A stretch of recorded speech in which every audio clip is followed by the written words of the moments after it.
अस्सलाम वालेकुम। उम्मीद है जी आप सब खैरियत से होंगे। बड़ी छोटी सी थॉट आज आपके साथ शेयर करने जा रहा हूँ कि ज़िंदगी में कभी भी किसी को हकीर ना समझें, और बेसिकली लाइफ में और तारीख़ में इवन जो लोग भी ज़िल्लत का या जो लोग भी हलाकत का शिकार हुए हैं, उनकी हलाकत के हलाक होने के जो असबाब हैं, उनकी ज़िल्लत और रुसवाइयों के गढ़ों में गिर जाने के जो असबाब हैं, उसमें सबसे जो अहम सबब है वो यही था कि उन्होंने लोगों को हकीर समझा।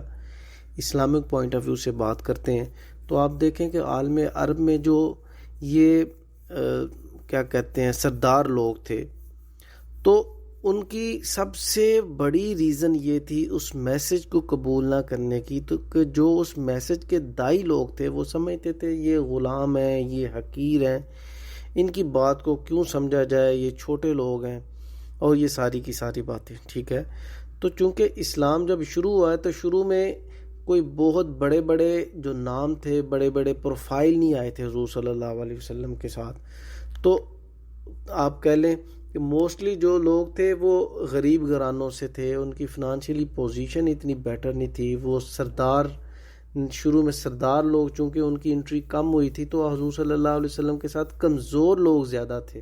ठीक है, तो आप ये भी देख लें कि कमज़ोर लोग हम उनको इग्नोर कर देते हैं, लेकिन हुज़ूर सल्लल्लाहु अलैहि वसल्लम ने जब इसने बहुत बड़े इनकलाब की बुनियाद रखी तो हुज़ूर सल्लल्लाहु अलैहि वसल्लम के जो सबसे पहले जो कंपेनियन थे, जो साथी बने, वो कमज़ोर लोग ही बने। इट मीन कमज़ोर लोगों में पोटेंशियल है लॉयल्टी की और कमिटमेंट की, पैशन की, वफ़ादारी की, साथ चलने की, साथ ना छोड़ने की। और मेरा तो एज ए इंडिविजुअल इस बात पे बड़ा पुख्ता ईमान है कि जो जो चीज़ें हुज़ूर सल्लल्लाहु अलैहि वसल्लम की ज़िंदगी में जो ना वक़ूअ पज़ीर हुई हैं रूनुमा हुई हैं, वो चीज़ों में आज भी पोटेंशियल मौजूद है।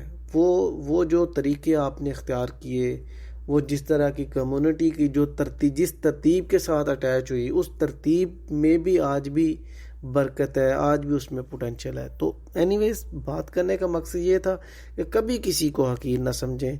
ये जो अबू जाहिल था, अबू लाहब था, और बड़े बड़े जो सरदार थे, अल्लाह ताला ने उन्हें कितनी ज़्यादा दौलत दी हुई थी और कितना ज़्यादा स्टेटस, कितना ज़्यादा प्रोटोकॉल, सरदारियाँ उनके पास थी। अबू जाहिल का तो आपको पता है कि जो मक्का के चंद पढ़े लिखे लोग थे, उन टॉप के चंद पढ़े लिखे लोगों में अबू जाहिल का नाम था।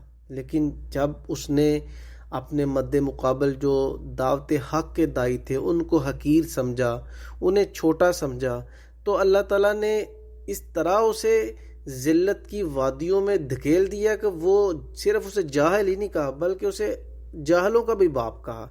तो इसलिए कभी किसी को आप लोग हकीर ना समझें, और हमें सबको जो ना बड़ा इज़्ज़त, बड़ी प्रोटोकॉल जो ना वो देनी चाहिए। बेसिकली अल्लाह रब्बुल इज़्ज़त ने लोगों को मुख्तलिफ स्किल्स दी हुई हैं। कोई एक में बड़ा ज़बरदस्त है, कोई दूसरी में बड़ा ज़बरदस्त है, कोई तीसरी में बड़ा ज़बरदस्त है। तो अगर इंसान एक दूसरे को हकीर समझना शुरू कर देगा तो वो बेसिकली जो अल्लाह रब्बुल इज़्ज़त की जो एक आप कह सकते हैं जो कुदरत की जो हिकमत है, उस हकीकत पसंदाना चीज़ से नज़र से वो महरूम हो जाएगा। ठीक है, ना वो अपने बारे में सही राय कायम कर सकेगा, ना वो दूसरों के बारे में सही राय कायम कर सकेगा। तो आज का यही था कि दूसरों को हकीर समझकर हम अपना ज़िंदगी का सबसे बड़ा लॉस कर सकते हैं।